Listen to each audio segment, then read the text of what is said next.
결론부터 빠르게 말씀드리겠습니다. 올해 연말쯤 중국, 인도, 일본 중 한 나라에서 금융위기가 터질 가능성이 높습니다. 그 여파는 전 세계 경제로 빠르게 번질 거라고 경제학자들이 경고하고 있습니다.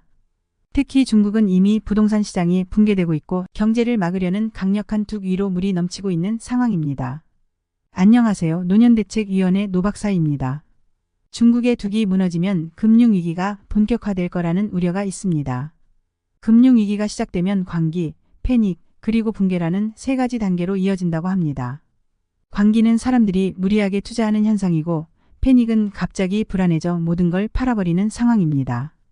붕괴는 시장이 완전히 무너지는 것을 의미합니다. 이런 금융위기는 대체로 10년마다 반복되며 주기가 점점 짧아지는 경향이 있습니다. 스태그플레이션이라는 어려운 경제 용어를 들어보셨나요? 스태그플레이션은 경제가 침체되는데도 물가는 계속 오르는 상황을 말합니다. 즉, 돈을 벌기 힘든데도 생필품 가격은 계속 올라 생활이 어려워지는 것이죠. 경제학자들은 스태그플레이션이 한번 발생하면 극복하기까지 오랜 시간과 인내가 필요하다고 경고합니다. 미국은 코로나 이후 경제를 살리기 위해 과도하게 재정을 풀었습니다. 재정 지출을 42%, 통화량을 52%나 늘렸고 그로 인해 물가가 급등하고 국제 경제가 불안해졌습니다. 미국의 주식시장은 가상화폐, 전기차, AI 같은 테마에 따라 최고치를 경신했지만 경제학자들은 이 거품이 곧 꺼질 거라고 경고하고 있습니다. 일본도 비슷한 문제를 겪고 있습니다.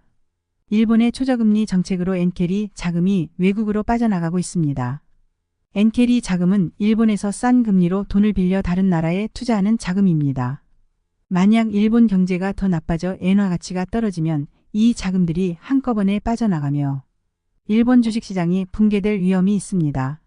금융위기 때는 사람들이 불안해져 은행에서 돈을 한꺼번에 찾으려는 뱅그런이 발생할 수 있습니다. 이럴 때는 현금을 확보해 두는 것이 무엇보다 중요합니다. 과거 외환위기 때도 많은 사람들이 손실을 봤지만 현금을 들고 있던 사람들은 기회를 잡아 큰 수익을 올렸습니다. 경제학자들은 이번에도 비슷한 기회가 올 거라고 예상합니다. 위기가 끝난 뒤 약 2년 정도 지나면 사람들이 더 이상 투자 이야기를 하지 않게 된다고 합니다.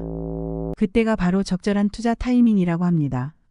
최저점에서 사려다 실패하기보다는 조금 오른 시점에 투자해 이익을 나누는 여유가 필요합니다.